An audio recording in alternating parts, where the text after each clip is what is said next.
Thank you everyone for joining us for today's webinar. Looks like we have a good crowd here. So welcome to the webinar, Level Up Your Projects and Collaborations with Jami Yazdani. My name is Lauren Hogan and I'm a Regional Marketing Coordinator here at JMT. We're very excited to have Jami joining us from Yazdani Consulting. And so just a couple of housekeeping notes before I turn it over to her. If you have any questions during the webinar today, please go ahead and submit them into the Q&A section as you think of them. Jami might be answering some during the webinar, but we'll also save some until the end. So don't hesitate to submit them. Just a reminder, we will send out some handouts and the recording of today's webinar within 24 hours after it has concluded. And with that, I'll go ahead and turn it over to you, Jami. Great, thank you. So I'm really excited to be here today to talk with you all about some of the ways that we can level up and improve our projects and collaborations.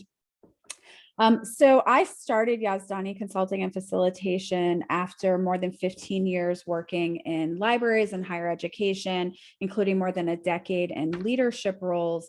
And so I've taken my experience managing projects and teams, my service on nonprofit and association boards, and my certification as a project management professional, and turn them into services that help nonprofits and other organizations get things done.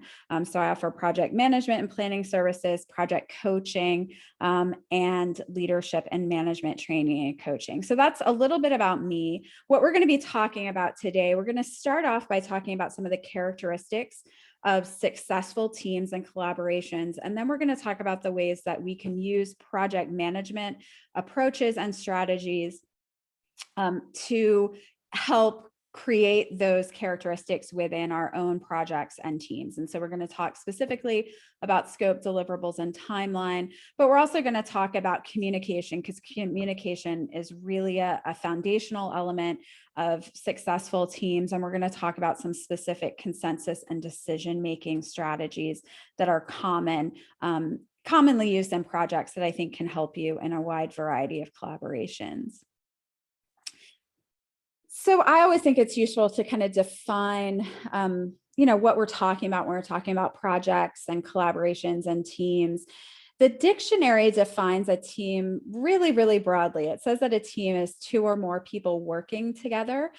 It's interesting because the Project Management Institute also defines a project very broadly. So they say it's any temporary endeavor. And of course, temporary could mean 1 week to 10 years, right? That's undertaken to create any kind of unique result, whether it's unique to the world or unique to you and your organization. So really, anytime you're trying to accomplish a common goal, that's a project. Now, you could do a project by yourself, but often in the real world, we're doing projects in teams or creating projects for stakeholders that we have to consider. And so I like to think of teams and projects and collaborations as being two or more people working well together toward a common goal. And it really is working well together that I think project management can help us, but also in making sure that we've created a common goal and that we keep focused on that common goal. So when you're thinking about your collaborations and your teams and your projects, I'd love you to think broadly as well, because what we're really going to be talking about today is how we can use project management strategies in a variety of collaborations anytime we're working with other folks. In nonprofit environments, you may do a lot of your project team or collaborative work internally with departments, but it may be across your departments or organizations. But often in nonprofit and mission-driven organizations, we're collaborating with clients and users. We're on teams with funding partners, business partners, government partners, really a variety of connections, right? And so I'd like you to think really broadly about who you're collaborating with, how you define a team. And I'm hoping that today you'll learn a couple of tips and tricks that you can use in a wide variety of collaborations. So I'd love to hear from you a little bit. Feel free to put this in the chat. I'd love to learn what you think is the most important characteristic of a successful team or collaboration. So if you think back to a project, perhaps one you're currently working on, or a team that was really successful, what was kind of that key ingredient that made it successful? So if that's something you could go ahead and share, I'd love to hear what you all think makes a team successful before I tell you what I think makes a team successful. So go ahead and feel free to share those. Okay, so while you're sharing your thoughts about what makes a team successful, I'm going to tell you the 3 things that I think make teams most successful. And a lot of this has to do with my own experience managing teams and projects, but some of it also has to do with research into successful teams. And I see that Danny here is saying that respect is a critical component of successful teams. And I would agree. And I think when we talk about some of my 3 characteristics, you'll find that respect is part of that, although maybe not using that exact wording. So for me, the 3 characteristics that I think are kind of most characteristic of successful teams, and that research shows you see in successful teams, are trust, purpose, and engagement. And we're going to talk about each of these in turn. But I think, Danny, trust and respect probably go hand in hand. And so trust, purpose, and engagement are common in successful teams. And we're talking about successful teams. We're talking about teams that work well together, but of course, ones that are able to reach their goals. They have successful outcomes, but also teams that tend to be more innovative and take risks. Okay. So let's talk about engagement first. You know, when I think about engagement, often we think about kind of participation, right? And so engaged teams are teams that participate. They get their work done. They come to meetings. They do their tasks. When we talk about successful teams, though, engagement goes a little bit beyond that. Really, in successful teams, what you find is that there's accountability, right? And so individual members of the team feel accountable to the other team members, but they also feel accountable to the team's bigger purpose, right? And often to the organizational purpose. In highly engaged teams, folks feel included, and that could go along with respect, right? There's also a lot of discussion. And so ideas are shared, feedback is encouraged, but there's also shared decision-making. Shared decision-making we'll talk about in a little more detail later, but we want to have as much shared decision-making as possible in our teams, and highly engaged teams participate in shared decision-making. And often when we think about decision-making, we think that, that might cause disagreements, but there's a lot of research showing that where there is shared decision-making, there tends to be more consensus. I think because people can feel that their opinions matter, that they've been able to share their concerns, and so they're more willing to maintain consensus. And we'll talk about consensus a little later. The other thing that we see in highly engaged teams is that there's a culture of learning. And so people are willing to learn new things to do their tasks, to make the team work better, but they're also willing to share what they know with other team members to support the team's success. And so those are some of the elements that you see in highly engaged teams, highly successful teams. But the other thing that you see is purpose. There's a shared purpose in teams that work well together. People understand why they're working together, what the purpose of the team is, what the purpose of the collaboration is, but they also understand their individual role, their individual purpose in supporting that team. And so in highly successful teams, people feel that their role is understood by themselves and the other members of the team, that they're using their strengths in that role, and that their role supports the success of the team, supports those successful outcomes. And beyond sort of understanding their role and how they can support team success, in successful teams, people feel that their role is recognized. So kind of everyone on the team is recognized for what they bring to the team. We also see trust in highly successful teams. I've always kind of felt like engagement and purpose seem a little more concrete, right? And a little easier sort of put your finger on, but trust has been a hot topic sort of in the management and leadership circles lately. And it's something that I've tried to read a lot about. And in my experience, trust really has sort of two elements. One is psychological safety. And you can read more about this on your own, but really psychological safety is just being valued and seen for who you are. And that gets back to that purpose piece that people feel that their individual purpose in the team matters, right? I saw a framework for psychological safety that helped it make more sense for me and make it a little more concrete. And that framework talked about how it's sort of the lowest level of psychological safety in our professional teams. People feel included, but that next level, people feel that they can be a learner. They're comfortable asking questions so they can kind of learn their role, learn their skills. But then that next level is that they're a contributor. So they're fully engaged and contributing to the team. But the highest level of psychological safety is that they can be a challenger. They can ask questions. They can, and not just to learn, but questions that may challenge the status quo. They can take risks. And so thinking about trying to encourage folks within our teams to be challengers, I think is really important, because it's only when folks can challenge things that they can take risks and they can innovate. And so another element of trust is really vulnerability. Brené Brown has written a lot about this, but she defines vulnerability as uncertainty, risk, and emotional exposure. And I think in our kind of professional teams and projects, what we can really work toward is making sure that uncertainty is acknowledged, but that people can take risks, right? That people can suggest innovative things, that they can often step out of perhaps individual roles that they've long had and try something different and really contribute to the team in a way that may feel a little bit risky for them. And so when I talk to folks about trust, often people say, well, how do you actually do this, you know, in sort of real life and in our teams, in the workplace?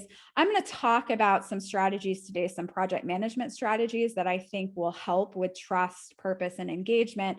But in general, I kind of encourage people to try to model trust, particularly if you're not in a high trust environment, or you would like more trust in your team. And kind of the easiest way to do that is value differences, acknowledge uncertainty, which we'll talk more about in a few minutes, but also treat failure as a learning opportunity, something that folks can build on. If folks feel that you know, trying things is safe, they'll be more innovative, they'll take more risks, and that can be, you know, a really good thing in most environments.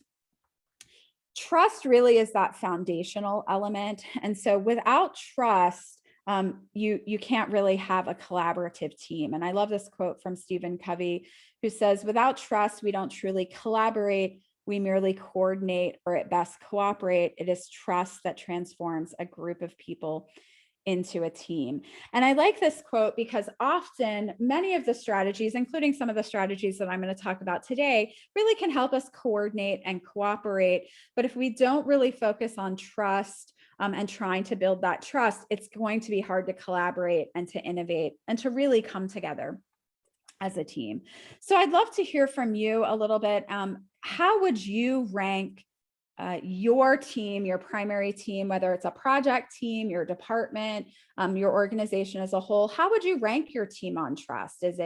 Are you in a high trust environment, a sort of medium trust environment? Is trust low? And so it looks like folks are answering the poll. I do think trust is really important, but trust takes time. I think it's sort of, it's not as concrete, but it's also something that, you know, probably won't happen in the first project meeting. It's something that's going to take some time. And so I'm seeing here, most of the folks have voted on the poll. So I'm going to go ahead and end it and share the results with you. And so most of you said medium in terms of trust, which actually isn't bad. Some of you have said that you're in a low trust environment. And so let's talk about some of the ways that we can support trust, purpose, and engagement. Okay, so let's talk about some of these project management strategies. So if we're trying to encourage successful teams, trust, purpose, and engagement, one of the things that we can do is try to make our projects more successful, our collaborations more successful. And in my experience, there are really 4 elements that help projects be more successful. 4 elements that if we focus on these, our projects tend to be successful, but also our teams are operating in a successful way. We're going to talk about each of these in turn. Intentional communication, like trust, is really that foundation. And communication is something in project management that we spend time on, that we're expected to plan for. And I really do think it makes a difference. And it's also kind of transparency and trust that you can encourage in communication that is going to help everything else work better and be more effective. We're also going to talk about scope. Scope really gets at that purpose element of successful teams. Scope is sort of why we're working together, what our purpose is. And then we can also focus on planning for timeline and deliverables. And that's really going to help us with engagement, have our teams be more effective and sort of move us forward toward whatever our goal is. So let's dive into these 4 areas. And we're going to talk about ways, obviously, we can use them in projects because they're project management strategies. But I also want to talk to you about ways you can use them with your boards and committees. You can use them if you're just leading meetings, or even if you're attending meetings. So, often we're not in a position to be the leader when we're attending meetings, but we still want the meetings to be as effective as possible. So we're going to talk about strategies in both of these areas. So let's start with communication, because again, it's foundational, much like trust, and it is the place where trust sort of starts, but it's also what we can use throughout our projects, throughout our collaborations to make sure they're more successful. So in my mind, there are really 3 things that we're trying to do with our communication to make it intentional. 3 things that we're doing in communication when we're collaborating. We want to make space for discussion. You can see how that ties to trust, purpose, and engagement, but it's really important that we're making space for people to discuss things, to discuss options, plans, to share ideas. But we also, at some level, need to create outcomes, right? We want to get things done. And so we also have to prioritize outcomes and next steps. People need to know what's expected of them, and we need to move our projects and our collaborations forward. But we also want to be offering support and encouragement, right? And that's a trust, purpose, and engagement piece. We want to make sure that we're saying thank you, that people know they can come to us for help, and that we're, encouraging their success and the success of the team. In my experience, that last one is one that we can kind of make a habit of. You can get in a habit of saying thank you. You can get in a habit of asking if people need support.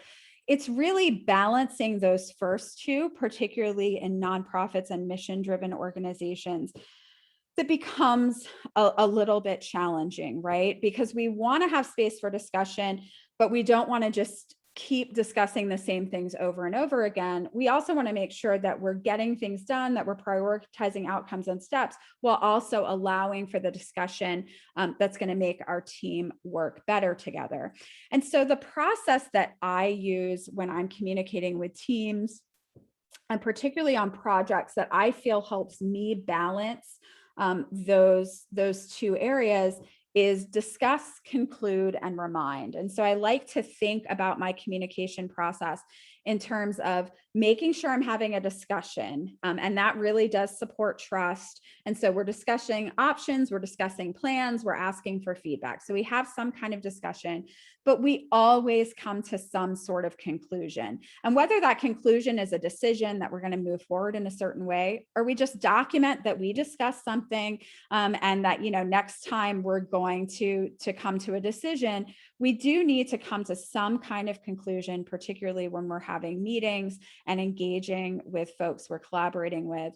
But then we need to remind them. We need to remind them of what the discussion was, what we decided, what their next steps are. And so for me, moving through this process over and over again, many times in a project or collaboration, is really, really useful. Okay, so let's talk about the first of those other 3. So communication runs throughout, but let's talk about scope. Scope in project management terms is really its purpose. working together? It answers these three questions, right? So why are we working together? What is relevant to our work together? And where are we going to focus our time and attention? This is a really important question to answer, particularly, I think, in nonprofit environments. I think we often take for granted that people understand the purpose of their work.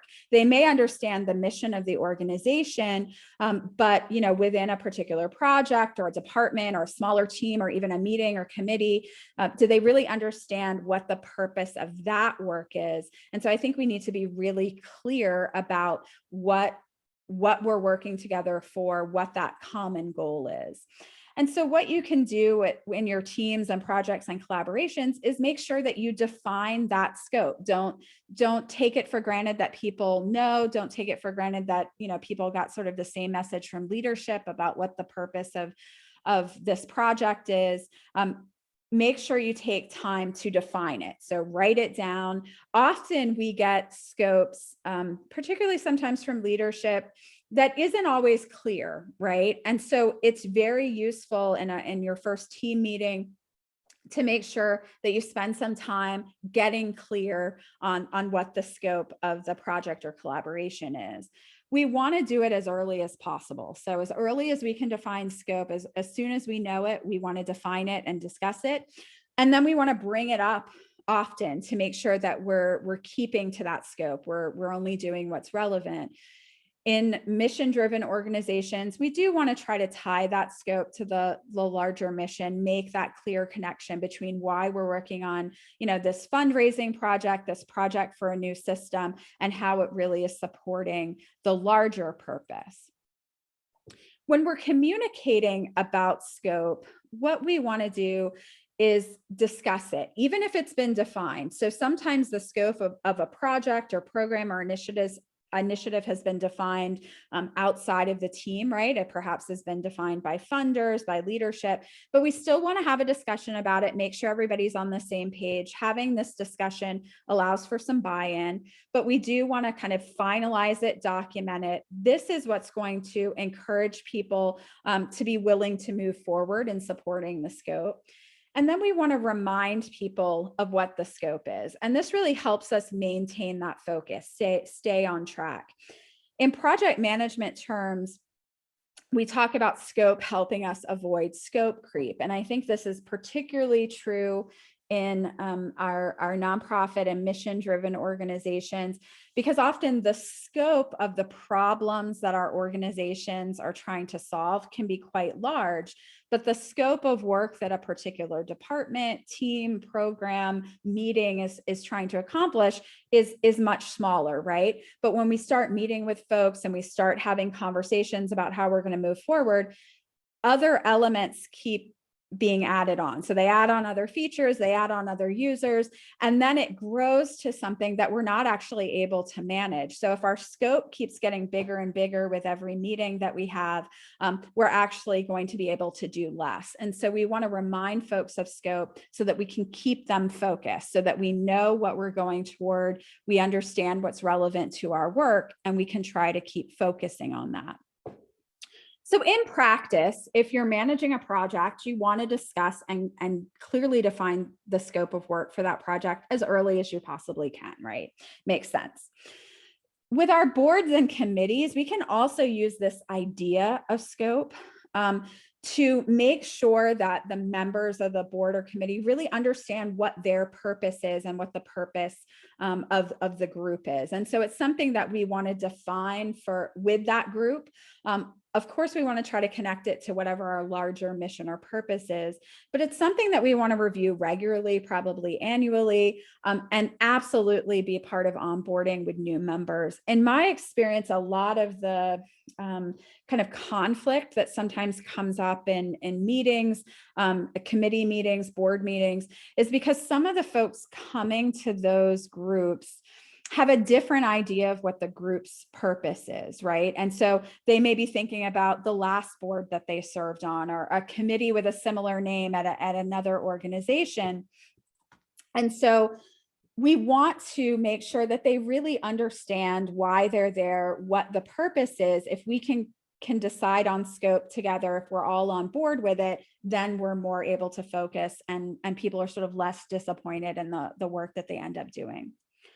Now, when we're leading a meeting, the way that we can use scope is to just define the meeting's purpose. This is something you can often easily do when you're inviting folks to a meeting. Say why we're meeting, right?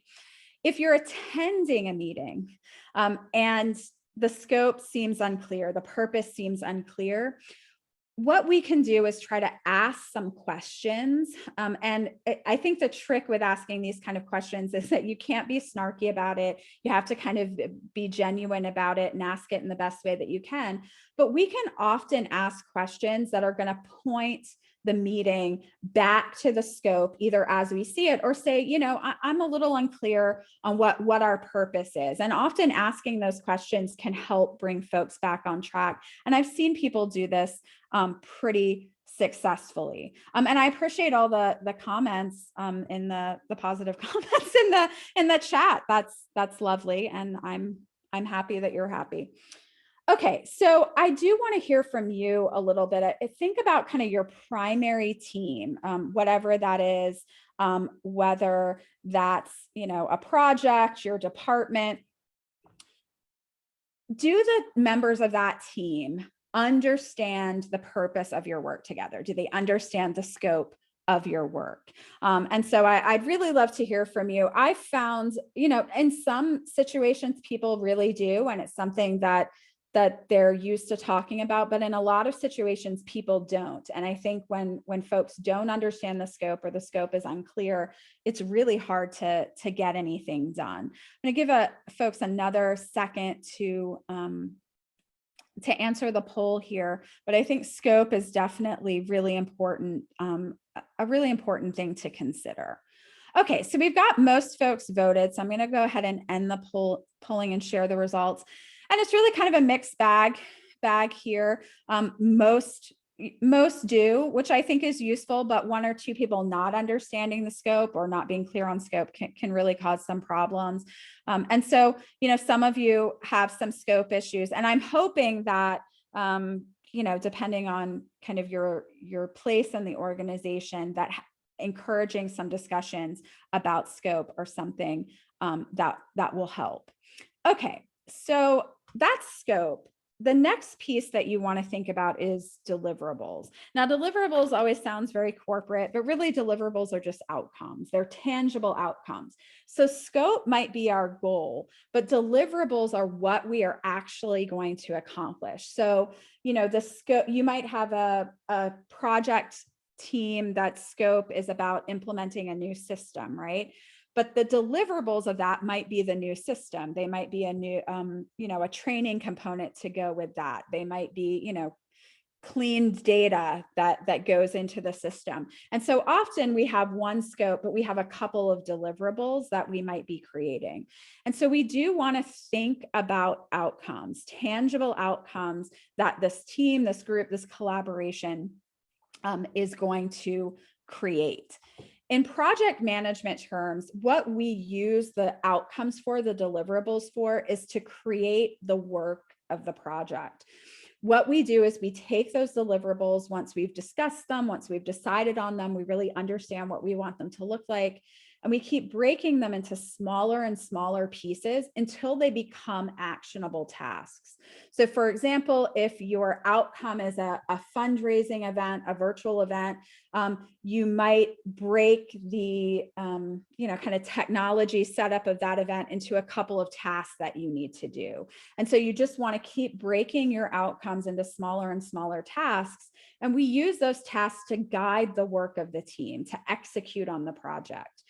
We also use outcomes or deliverables to document and share progress. And I think one of the kind of most important things that I managed projects for over a decade before I got certified as a project management professional. And I learned some things, right? When I got certified, some best practices that have really stuck with me. And I think one of them is that the more we can share with folks about what other people are doing, how much we're progressing on other tasks, the better.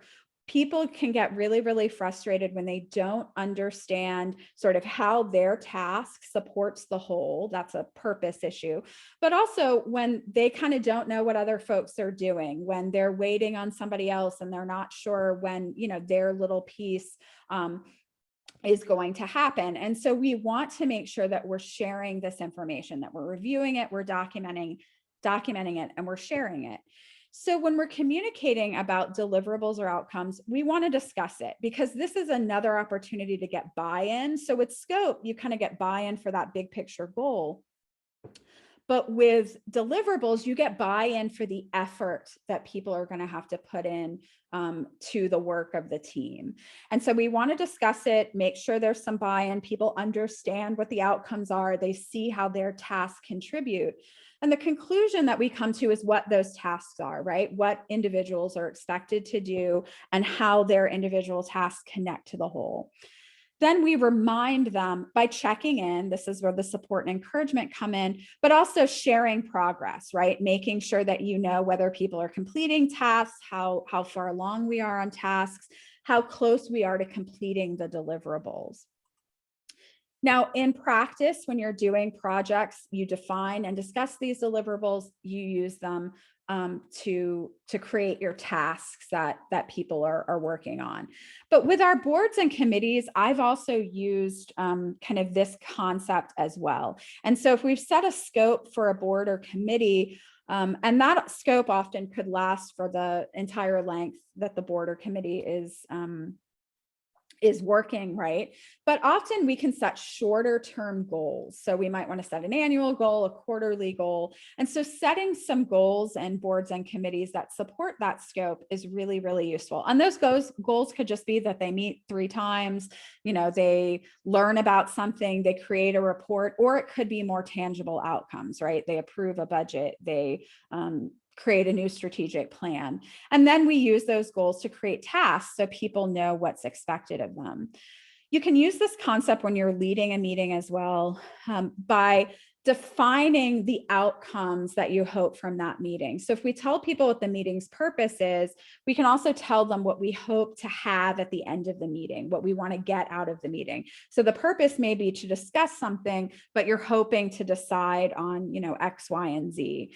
And so we want to define those outcomes and direct the focus there, right? So if we can kind of direct people back to these outcomes, our meetings tend to be more successful.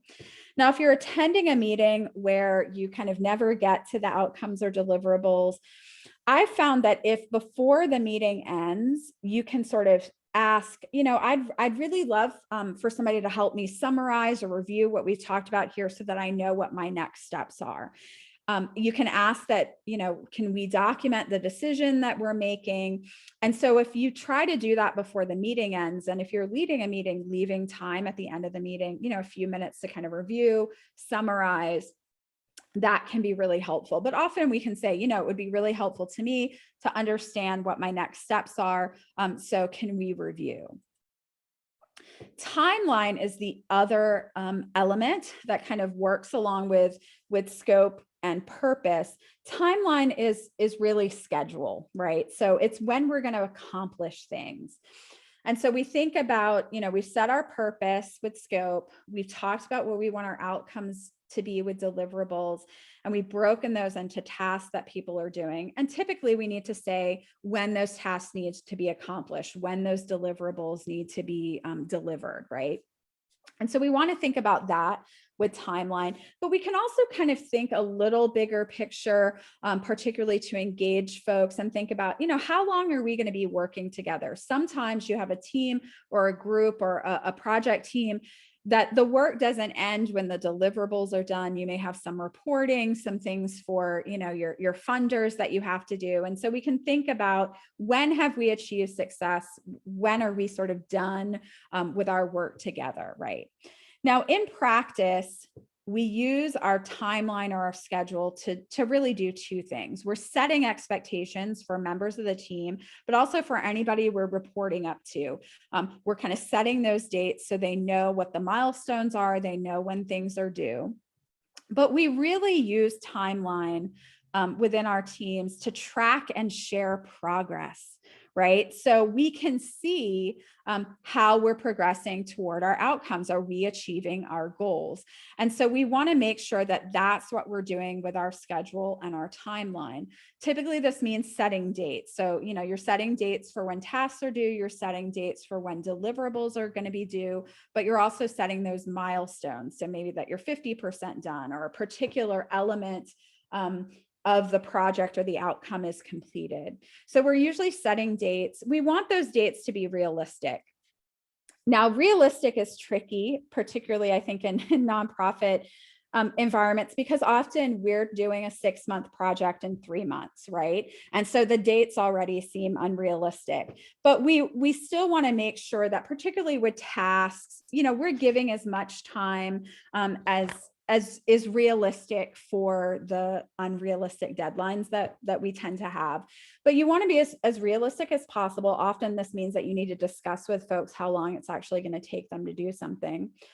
We want to be flexible. In project management terms, we spend a lot of time thinking about delays and sort of what would happen if there are delays at certain point in the project. You expect that delays are going to happen. Somebody's not going to complete something, a vendor's not going to come through. There's always a delay. And so you want to make sure that you have some flexibility so that the deadlines that you set, particularly for tasks, tend to give you a little wiggle room.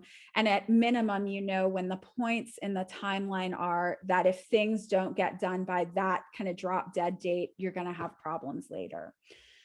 The one thing that you really should do is set specific dates. So, I've attended so many meetings of teams, boards, committees, where people say things like, if you could get this to me by the end of the week, if we could do this by the end of the month, let's have this for the next meeting. We really want to set specific dates. We want to say this is due at noon on Friday. This is due on June 30th.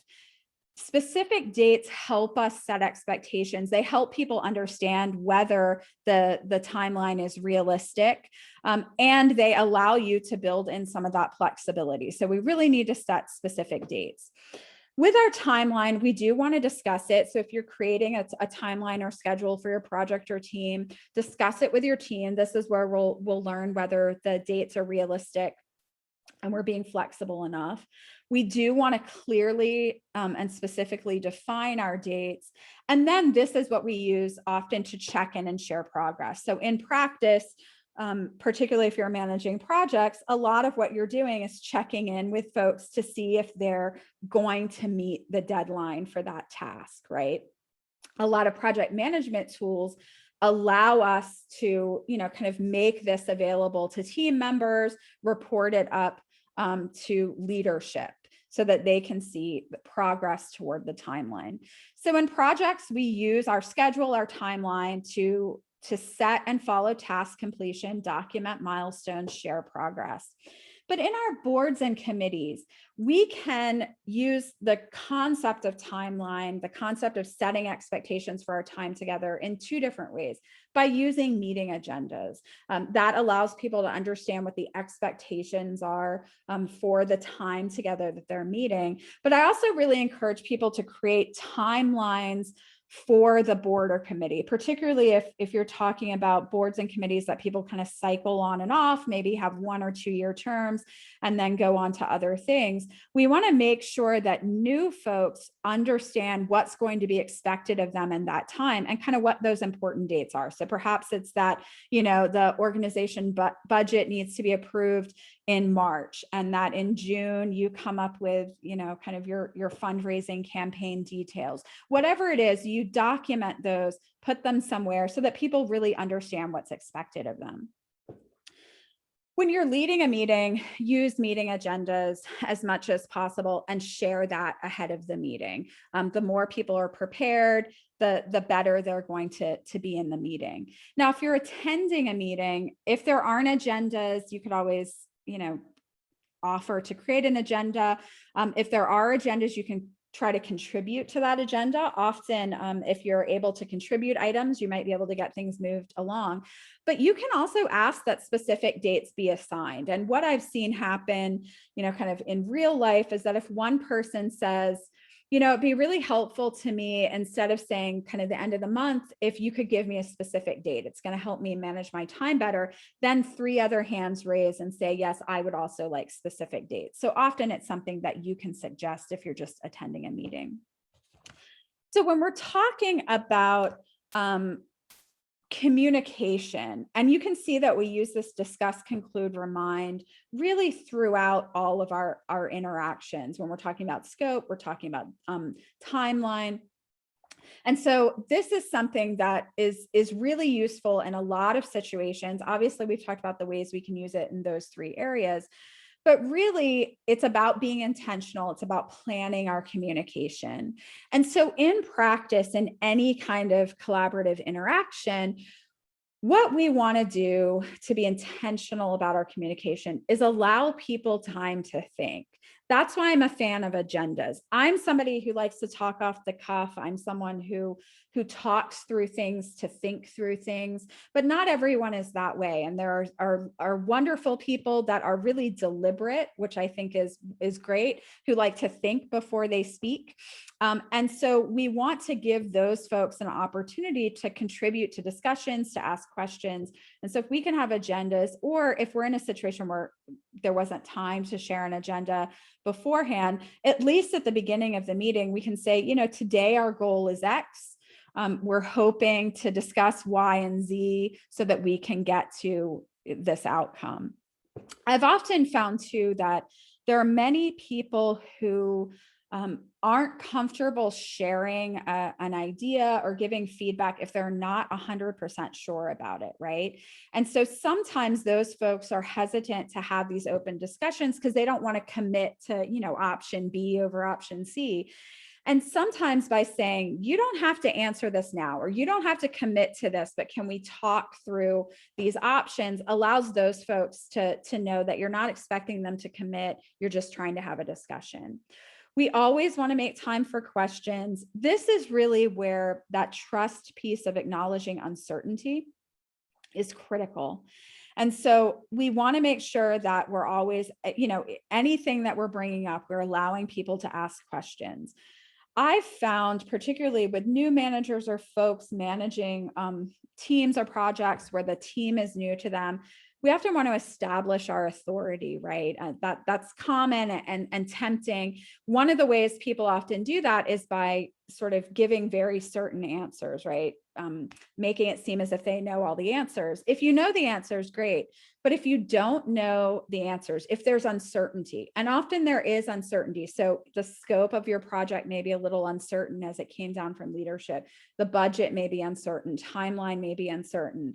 Acknowledge that, because if you pretend to be certain now and it changes, you're going to lose your team's trust. And so we want to be as open about acknowledging uncertainty that we can, so people aren't surprised. That will also encourage your team to acknowledge their own uncertainty, to ask questions if they need to learn, to bring up concerns.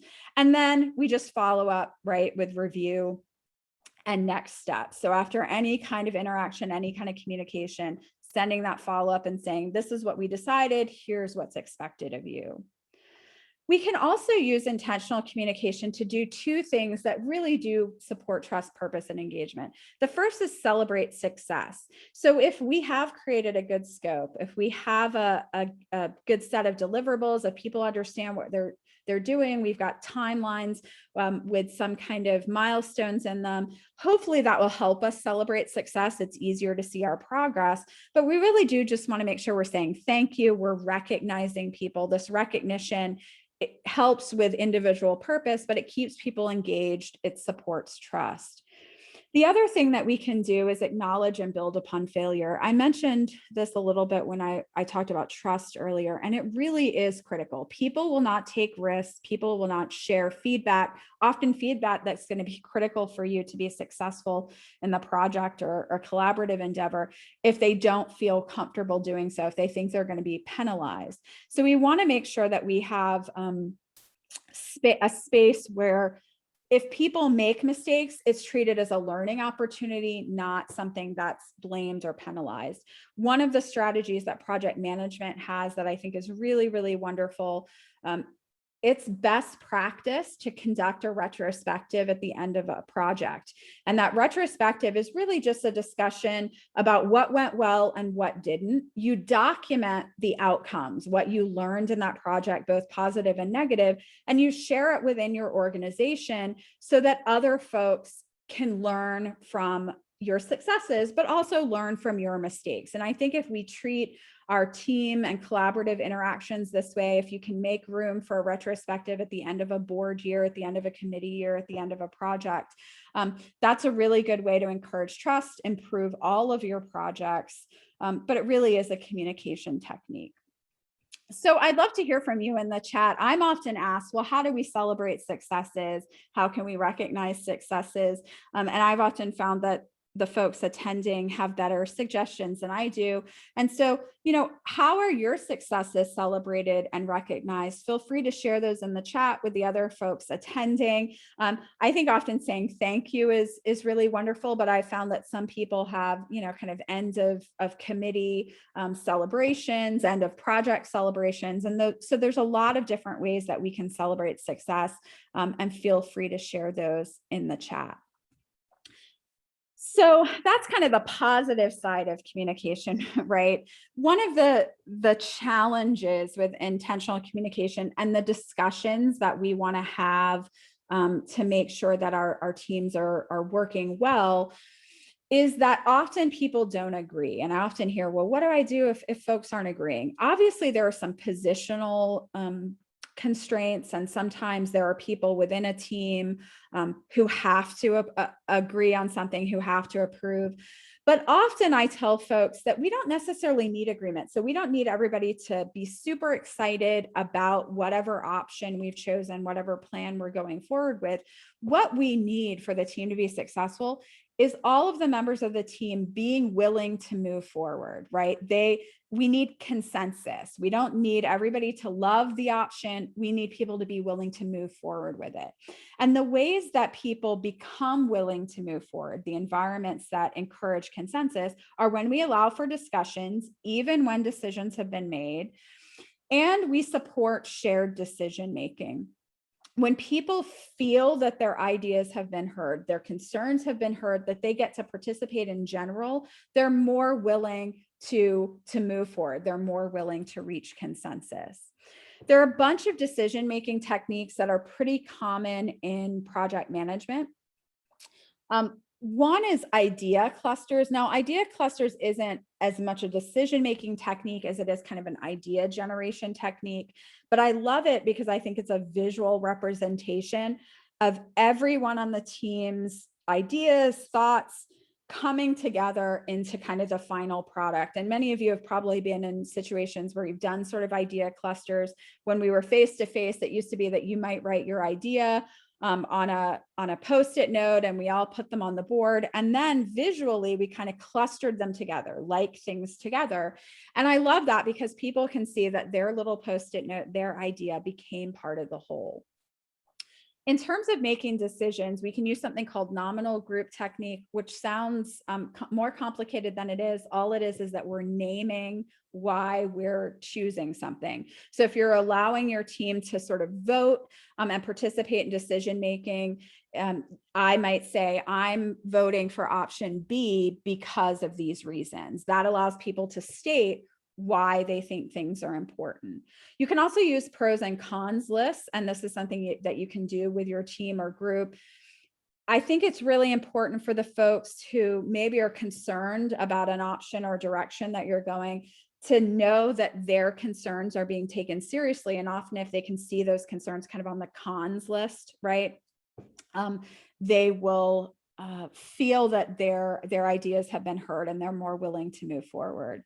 I also encourage people to use rankings. So often we ask people to vote for A, B, C, or D, vote, in this poll, but rankings allow people to kind of give credit for other ideas that they also really liked. And so we can say, B is my favorite option, but I also really liked C, and D was pretty good too.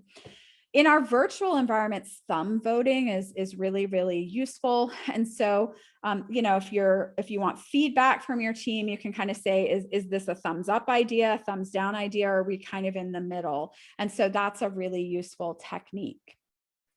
So I'd love to hear a little bit from you, because having these discussions in our projects and teams often tends to be most challenging. And so what are your biggest challenges in your team or group discussion? So is it that a handful of people dominate the discussion every time?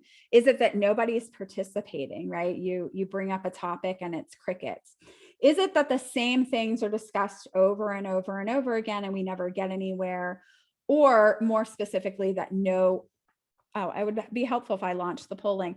No resolutions or decisions are made. And if there's some other challenge that you have in your team or group discussions, feel free to share those with everyone in the chat. I've seen all of these in a variety of situations. There's kind of reasons for all of them, and we'll talk about some of them as we close out here, because I think, you know, when I often talk to folks about using timeline, deliverables, scope, it's the intentional communication that's a little more challenging, right? Because you start having these discussions and allowing for feedback, and that's where we have some challenges. And so I'm going to give it another few seconds for everybody to vote. Here we go. I'm going to end the polling and share the results with you. So we've kind of got a mixed bag, although some items discussed over and over and no resolution or decisions made got the most votes, but people dominating was another issue. And if you want to share in the chat what some of those other issues are, please feel free to do so. So I'm going to stop sharing those results. So let's talk about some of those challenges. Some of you, I don't think only one person said that dominating the conversation was an issue. Sometimes that's positional, right? And what I often tell people, particularly when we're starting projects, sometimes you have a leadership, the executive director, someone come in at the beginning of the meeting to get folks started. I often find that having those folks come in at the end of the meeting is actually better, because often that person's opinions kind of set the tone and then people feel less comfortable talking. But if the dominating kind of person it's not really positional, often you can give them a task. And so people sometimes dominate because they want to be engaged. They don't kind of like the silence. And if you ask them to take notes, if you ask them to kind of work on something, manage the technology, that often gives them something to do. But sometimes I just say, you know, that's really interesting, Jane, but I'd really love to hear from Jose. He had a different perspective. And so often you can kind of call folks out. If people are talking about the same thing over and over again, which some of you said, if you do have a scope and deliverables, reminding folks of that is very, very useful. Often you can redirect folks back and sort of say, you know, that's an excellent point. That really reminds me of this outcome or deliverable that we want to talk about. Another technique is the parking lot. I found this really useful, particularly in committees. The parking lot is really about taking their idea, their topic, and acting on it in some way that doesn't detract from what you're trying to do. So we sort of put it in the parking lot. We act on it by saying, you know, that's an amazing idea. I'm writing it down. And at the end of this meeting, at the end of this project, you know, we can talk about how we're going to make that happen.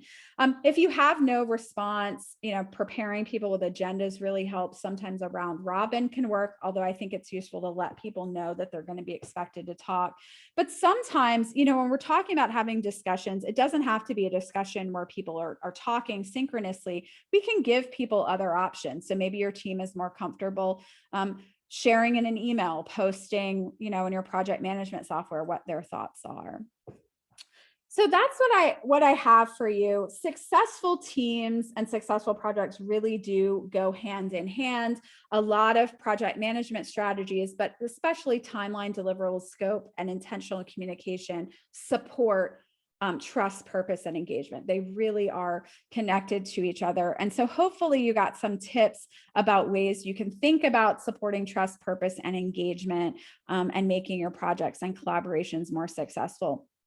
I do have a handout, I believe, that will be shared with you after the session, but I think I also have the link that I can share as well. It's just a successful teams and collaborations tip sheet that goes over a lot of what I talked about today. If you do have questions, I'd love to take them now. Feel free to put them in the chat or the Q&A. I also love to take questions later. I found that particularly when we're talking about teams and projects, that context matters, right? And so you may have somebody who keeps bringing up the same issue over and over again, and I can give you a general answer, but often the context and information about your team and organization makes me more effective in answering that question. So do feel free to reach out. You can email me. I'm on all of the social media. If you go to my link tree, you can find me on LinkedIn and get a link there. And so I'd love to take questions now. We have a few minutes left,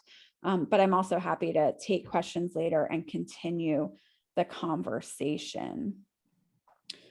So feel free to share.